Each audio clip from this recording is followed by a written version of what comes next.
we speak to actor Edward James Olmos about Go For Sisters. Go to goforsistersmovie.com for more information. Go For Sisters is the 18th feature film written and directed by John Sayles.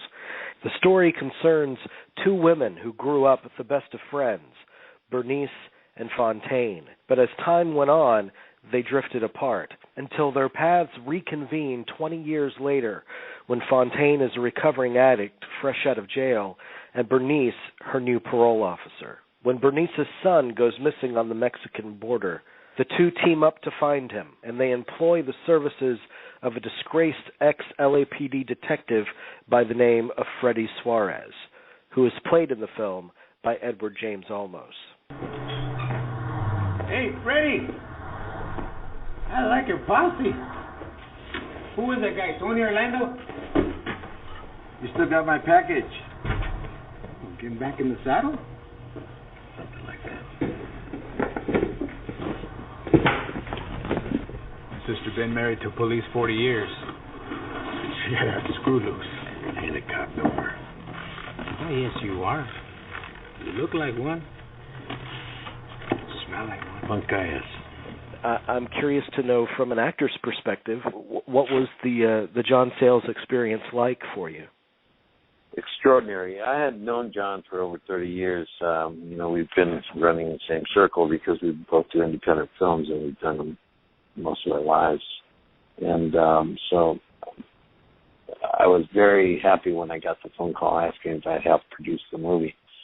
And I said, yeah. And then after he had asked me that, and I read it, and then he said, what do you think of Suarez? And I said, wow, it's a great character. He says, how'd you like to play him? I said, well, Jesus, John, that's enough that of course, it'd be my honor, my privilege. Playing blind people is not always the most difficult, but it is when you get thrown into the complexities of a John Sayles script. The way he writes is so concise and defines characters to the utmost. So they jump off the page. He's a true writer, and the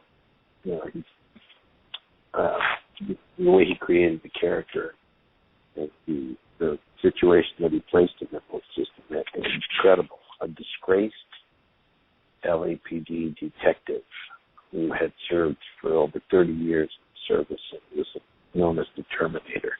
He was so well-rounded, he was so efficient in what he did, and because he stood true to the honor of never turning in a fellow officer and or especially a best friend, he ends up turning his back on some of the situations that his best friend's doing, and it gets him busted and discharged from the police department, and then disgraced to the point of where he has no pension, he has nothing, so he has literally left out the cold. And when the story starts, he's losing his house and losing his eyesight. I mean, this is and he's planting a flower in his garden. When the movie starts for him. And so, what do you think he's? Other than money, like a quick influx of a couple of $1,000s, what do you think he's ultimately looking for in this journey? Well, he wasn't looking for money. What he was really looking for was a sense of self-esteem, self-respect, self-worth again, which is really the whole conceptual understanding of humanity, of our lives. Self-esteem, self-love, respect. That's all we can ask for, and everything else is true happiness is being content with oneself, understanding oneself to the point where you can look at yourself in the mirror. So he couldn't do that anymore. He not only couldn't do it psychologically, he couldn't do it physically. He had gone blind. He could never see direct anymore. By the time the movie starts with him, if you put your fist less than a half an inch away from your eyes, and you look straight into those fists, that's all he could see.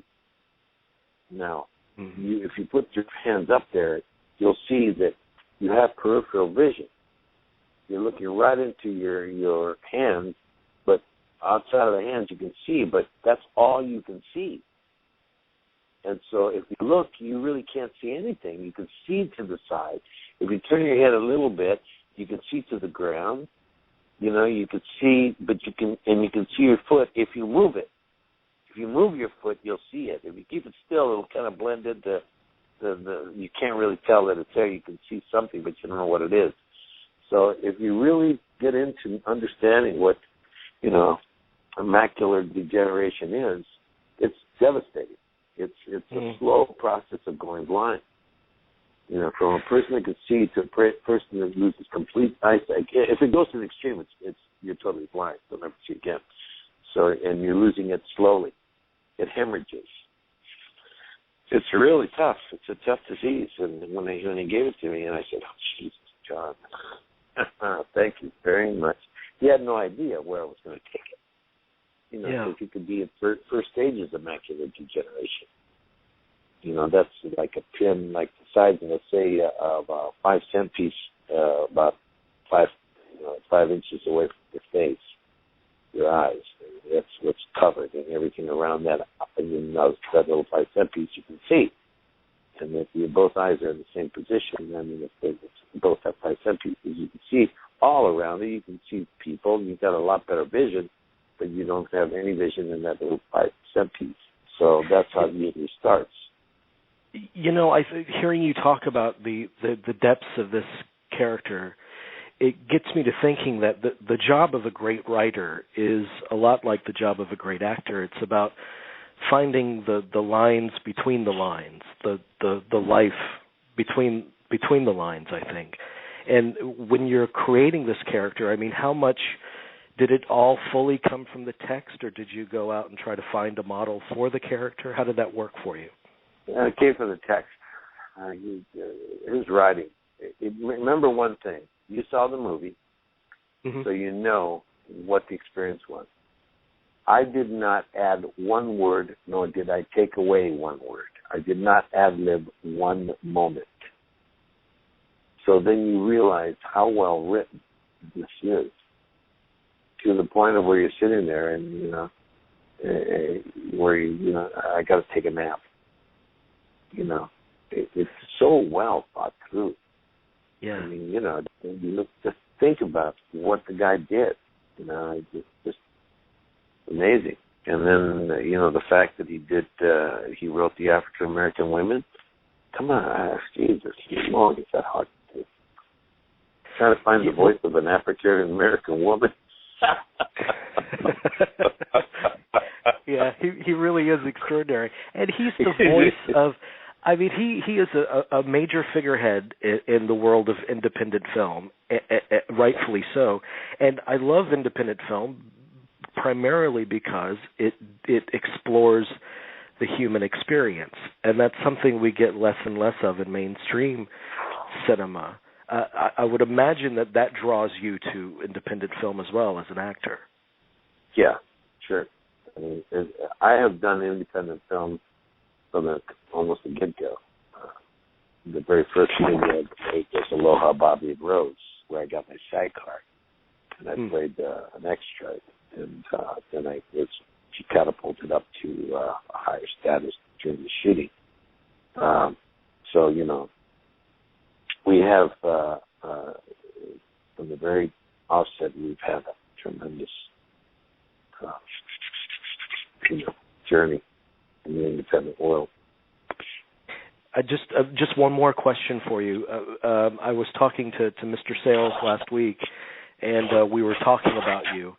And I said what amazes me most about your great performances is that there's no fat on your performances. There's nothing wasted. There's no flourishes that don't belong. Did you've been doing this for so long? As you've gotten more and more experience in the field of acting, have you kind of simplified your technique? Yeah, I think you do. I think you become much more decisive. The strokes become more exact. So you're more confident, and so the decisions you make come with a lot of wisdom because of age. So it's all of the above. I mean, yeah, you do. It's a lot more fun. Just you don't have the opportunities that you do when you're a kid. This is a youthful kind of art form.